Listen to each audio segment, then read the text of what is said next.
نبی کریم صلی اللہ علیہ وسلم نے صحابہ کرام رضی اللہ عنہم اجمعین کو مخاطب کر کے ارشاد فرمایا، یقیناً تمہارے بعد صبر کے دن آئیں گے، یعنی تکالیف اور آزمائشوں کا دورہ ہوگا۔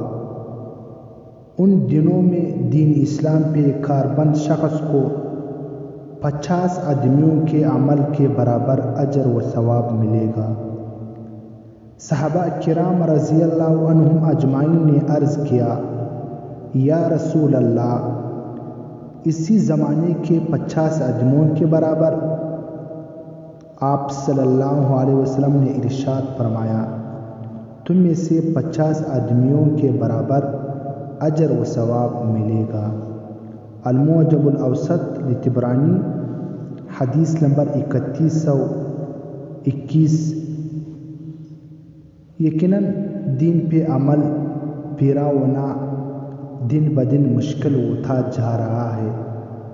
دیندار لوگوں کو حالات سے گھبرا کر دینی احکامات سے دستبردار ہونے کے بجائے فضائل سامنے رکھتے ہوئے صبر و استقامت کا مظاہرہ کرنا چاہیے۔